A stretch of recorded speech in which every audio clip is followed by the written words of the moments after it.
What's up, gamers? It's your boy Larry, and today was PlayStation State of Play, and I gotta say, good job on them, because it was just nothing but games, and games. 19 games in total. These companies are throwing these conferences out, and they just need to get to the games, because PS5 Pro has been lacking in exclusives. It feels like third parties been supporting them. Of course, no company's perfect. All three of them are pretty much, where they're at, but this is just straight pure game presentation after presentation after presentation, which they take a page out of Nintendo's book. They've been doing this since with the directs, since the later half of the Switch and the Switch 2. Let off with Wolverine. Fantastic, like 10-minute gameplay footage, all filmed or recorded on the PlayStation 5 Pro. Looks pretty good, pretty bloody, and I gotta give me a cigar after watching that. They did some other things with the Marvel fighting games, the Tokon Fighting Spirits, remake of the Rayman Legend game. Same with Tomb Raider, Legacy of Atlantis, which is the remake of the first Tomb Raider game released on PlayStation forever ago. What else did they do? They did Lost Wild, which is like a Jurassic Park horror survival, but it's not Jurassic Park. It's dinosaurs on an island. Looks pretty good. They did Ill, which completely... I was not a fan of that game, Ill.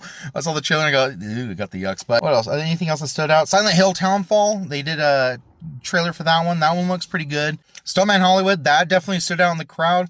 It's Universal, other IP. You saw like Kit from Knight Rider. You saw the DeLorean from Back to the Future. Like you're just a stuntman recreating the scenes.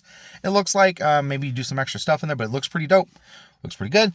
No Rest for the Wicked, from the makers of Ori. This is like a Souls-like game, they said, and it's co-op, it's a persistent world, and it's cross-play, cross-progression, which means it's coming to different systems, hopefully on Xbox, hopefully on the Switch 2, of course the PC it's going to come out on. Last announcement was God of War Lawfrey, which sees you play Frey as she dies in the new God of War games on the PlayStation, right, with the Norse mythology. She wakes up what appears to be Valhalla under siege. Maybe it's not Valhalla, we'll kind of see how the story plays out, but it seems to be against like a Japanese pantheon and Egyptian. I'm glad to see all the mythos getting combined. You love to see it. Combat looks fluid from what we saw. Of course, the first 20 minutes was more cinematic intro, but it is what it is with these games, right? That's what PlayStation goes for, the cinematics, right? But the gameplay you did see was very fluid, very quick. You got some magic in there. You got some good combos. And of course, the controversy with the cube and the ribbon with the sword, it is what it is. I mean, who cares? It's silly. You like it. As long as it doesn't go full claptrap, I think we'll be solid.